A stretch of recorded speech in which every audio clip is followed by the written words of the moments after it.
இன்றைக்கி நம்ம ஸ்ரீலங்கா ஸ்பெஷல் லவரியா தாங்க பண்ணியிருக்கிறோம். ரொம்பவே டேஸ்ட்டாக அப்படியே சாப்பிட்றதுக்கு சாஃப்டாக சூப்பராக வந்திருக்குங்க. சரி வாங்க இந்த ரெசிபி எப்படி செய்யலான்னு பார்த்துடலாம்.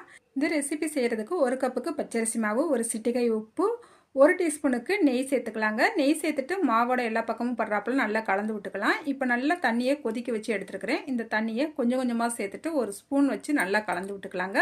சூடாக இருக்கிறதுனால நம்ம கையை வச்சு பிசைஞ்சு விட முடியாது, நல்லா கலந்து விட்டுடலாம். இப்போ ஒரு 10 நிமிஷத்துக்கு இதை மூடி வச்சிடலாம். அதுக்குள்ளேயும் நம்ம ஸ்டஃபிங் ரெடி பண்ணிக்கலாம். இப்போ ஒரு கடாய் அடுப்பில் வச்சுக்கலாம். இல்லை 1/4 கப்புக்கு நாட்டு சக்கரை, 1/4 கப்புக்கு வெல்லம் சேர்த்துக்கலாங்க. சேர்த்துட்டு 1/2 கப்புக்கு தேங்காய் பூ சேர்த்துக்கலாம். தண்ணி எதுவும் சேர்க்க வேண்டாம், நல்லா கலந்து விட்டுக்கிட்டே இருக்கலாம். நல்லா வெல்லமும் நாட்டு சக்கரையும் நம்மளுக்கு நல்லா கரைஞ்சி வந்துருங்க.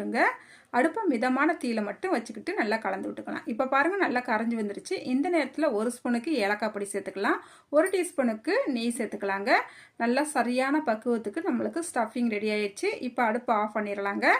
இந்த சைடு பார்த்தீங்கன்னா ஒரு 10 நிமிஷமாக நம்ம மாவை மூடி வச்சுருந்தோம். மாவு நல்லா சாஃப்டாக இருக்குது தொடுறதுக்கேவும். இப்போ ஒரு அகலமான பாத்திரத்துக்கு மாற்றிக்கிட்டு வெதுவெதுப்பான தண்ணியை கொஞ்சம் கொஞ்சமாக தெளித்து விட்டு இந்த மாவை நல்லா சாஃப்டாக இந்த அளவுக்கு நல்லா பிசைஞ்சு எடுத்துக்கிட்டாச்சு. இப்போ நம்ம இடியாப்பத்தை பிழிஞ்சு எடுத்துக்கலாங்க. இந்த அச்சிலெல்லாம் நல்லா எண்ணெய் தடவி விட்டுக்கலாம். மாவுகளை உள்ளே சேர்த்துக்கலாங்க. இப்போ நம்ம ஒரு இலையில தான் பிழிஞ்சு விட்டுக்கிற போகிறோம். நல்லா சாஃப்டாக இருக்கிறதுனால நம்மளுக்கு இடியாப்பம் பிழிஞ்சு விட்டுறதுக்கு ரொம்பவே ஈஸியாக இருக்கும். நம்ம வச்சுருக்கிற ஸ்டஃபிங்கை சென்டராக வச்சுட்டு நல்லா இந்த மாதிரி மடக்கி விட்டுக்குங்க. ஓரங்களை நல்லா அழுத்தி விட்டுக்கலாங்க. இப்போ ஒரு பாத்திரத்தில் நல்ல தண்ணியை கொதிக்க வச்சுருக்கிறேன். நம்ம ரெடி பண்ணி வச்சுருக்கிறத உள்ளே சேர்த்துட்டு ஒரு 8 நிமிஷம் மூடி வச்சு நல்லா வேக விட்டோம்னா நம்மளுக்கு ஸ்ரீலங்கா ஸ்பெஷல் லவரியா சூப்பராக ரெடி ஆயிருங்க. இந்த ரெசிபியை சாப்பிடும் போது அவ்வளோ டேஸ்ட்டாக இருக்குங்க. நல்ல நெய் வாசத்தோட உள்ளே வச்சுருக்கிற ஸ்டஃபிங்கோட சாப்பிடும் போதும் இன்னும் கொண்டான்னு கேட்டு வாங்கி சாப்பிடுவாங்க. அவ்வளோ சூப்பராக இருக்கும்.